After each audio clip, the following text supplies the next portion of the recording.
Hi Mark, I am Emily from Junior. My student number is 34, and the title of the speech is Magical Houses Made of Bamboo by Elora Hardy. When I was 9 years old, my mom asked me what I would want my house to look like, and I drew this fairy mushroom.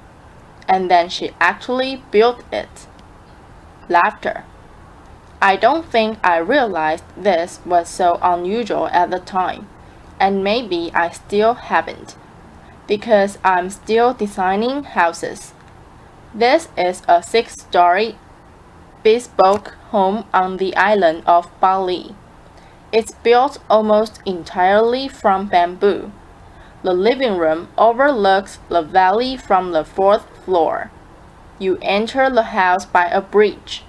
It can get hot in the tropics, so we make big curving roofs to catch the breeze. But some rooms have tall windows to keep the air conditioning in and the bugs out. This room we left open. We made an air-conditioned, tented bed, and one client wanted a TV room in the corner of her living room.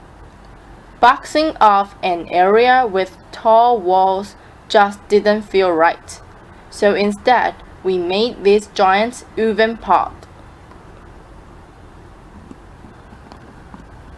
Now we do have all the necessary luxuries, like bathrooms.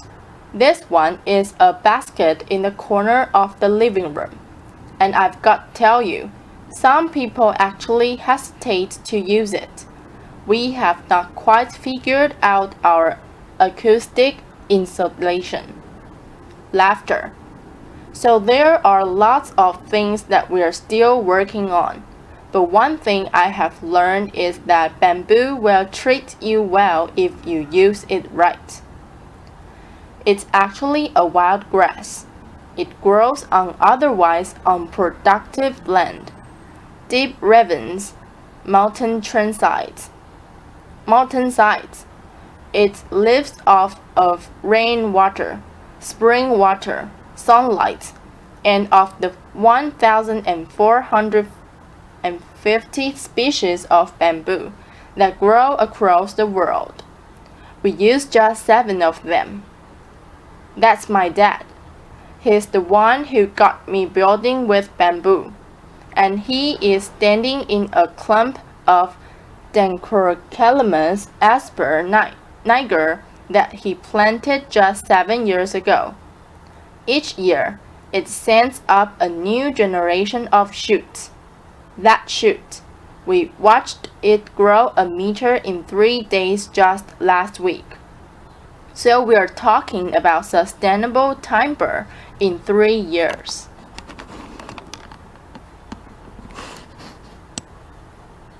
Now we harvest from hundreds of family-owned clumps. Beton, as we call it. It's really long, up to 18 meters of usable length.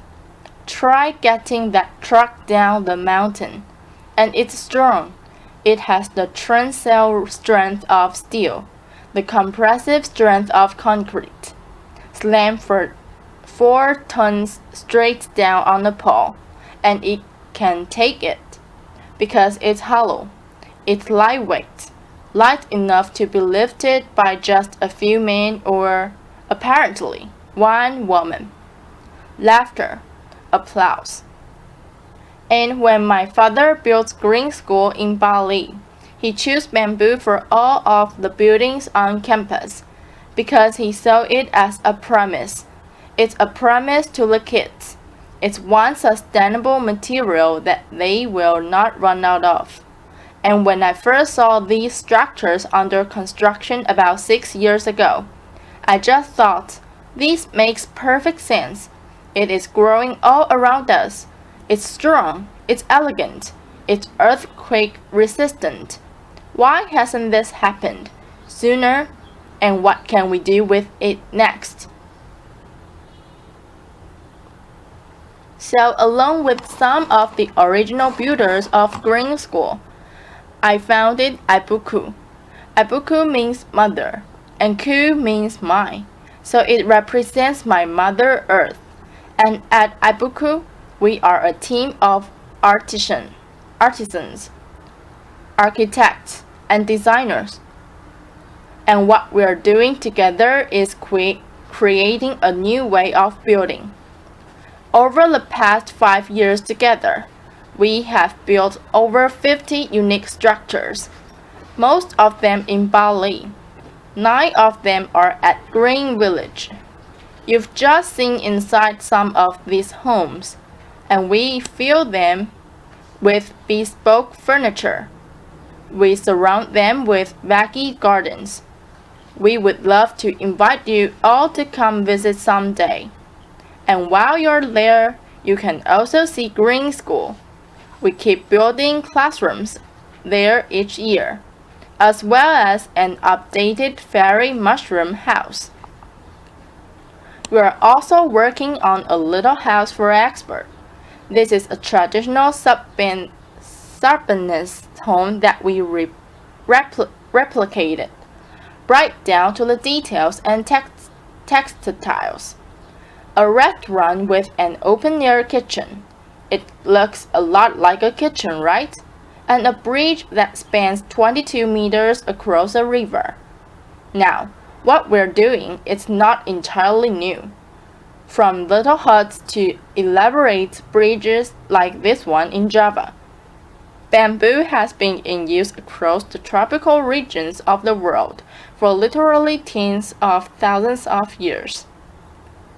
There are islands and even continents that were first reached by bamboo rafts, but until recently, it was almost impossible to reliably protect bamboo from insects, and so just about everything that was ever built out of bamboo is gone. Unprotected bamboo weathers. Untreated bamboo gets eaten to dust, and so that's why most people, especially in Asia, think that you couldn't be poor enough or rural enough to actually want to live in a bamboo house. And so we thought, what will it take to change their minds, to convince people that bamboo is worth building with, much less worth aspiring to? First, we needed safe treatment solutions. Borax is a natural salt. It turns bamboo into a viable building material. Treat it properly, design it carefully, and a bamboo structure can last a lifetime. Second, build something extraordinary out of it.